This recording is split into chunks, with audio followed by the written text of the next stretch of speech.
At 5 a.m., most people are still asleep, and the ones who are awake usually have a reason: responsibilities, stress, regret, fear, or survival. This city wakes up carrying secrets most people never speak out loud. And sometimes, life changes before the sun even rises. Marcus stood in the kitchen packing his daughter's lunch: peanut butter sandwich, apple slices, juice box, normal father things. His phone kept buzzing on the counter. He ignored it. His daughter walked in the kitchen, half asleep. "Daddy, why do you always wake up before the sun?" Marcus laughed. "Because somebody has to make sure you eat better than me." She smiled. "You always say that." Marcus smiled back. "And I always mean it." His phone buzzed again. He looked down. His expression changed. Final notice. Eviction warning. His daughter noticed. "Was that work?" Marcus hesitated. "Something like that." She looked at him. "Are we still going to the park this weekend?" Marcus paused. He didn't know. He replied, "Yeah." But even she could hear uncertainty in his voice. While Marcus was trying to hide pressure from the person he loved most, across the city, someone else was carrying a complete different burden. Tanya sat in the hospital waiting room after being there all night. Doctors rushed by, phones ringing, still no answer. Her brother rushed in. "Why didn't you call me?" "Tanya, you were asleep," he replied. "So?" Tanya said she needed someone here that's calm. He looked hurt when she said that. He said, "You think I can't handle this?" Tanya looked exhausted and said, "I think I've been handling everything alone for years." They got silent. Her brother sat down. "I didn't know it was this bad." Tanya looked at him. "That's because I stopped telling people when I was drowning." Before he could respond, a doctor walks in. "Are you Tanya?" She replied, "Yes." "Can we speak in private?" Her brother panicked. "What happened?" "Your mother is stable." Both of them exhaled. Then the doctor continued, "During testing, we found something concerning." Tanya froze. "What does concerning mean?" "We found a mass." Her brother, "What kind of mass?" The doctor continued, "We need to do further testing." Tanya's voice cracked. "Are you saying cancer?" The doctor stayed quiet. That silence said everything. Tanya locked herself in the hospital bathroom, and for the first time all night, she allowed herself to fall apart.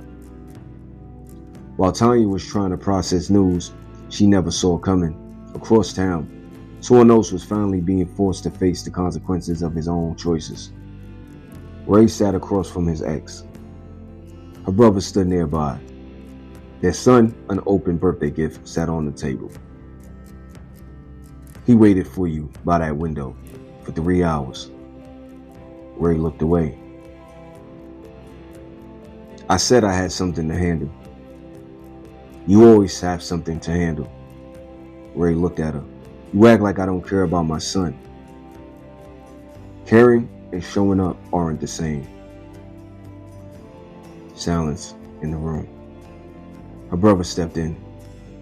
"She's been covering for you for years." Ray looked at him. "This isn't your conversation." He looked at Ray. "It became my concern when your son cried himself to sleep." Ray stood up. "I think you need to watch how you talk to me."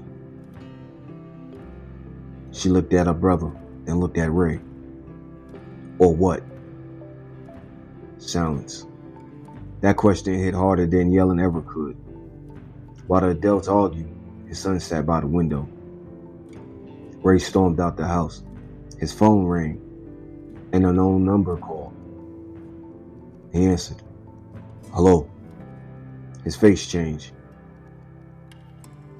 "What do you mean he's missing?" Ray ran to his car. While Ray was racing towards answers in another part of the city, someone had just received a call that would connect all their lives forever. Corey stood near his window overlooking the city. His phone rings. He answers it. "Talk to me." Voice on the phone says, "They found your brother." A long silence. Corey asks, "Where?" The voice, "City Medical."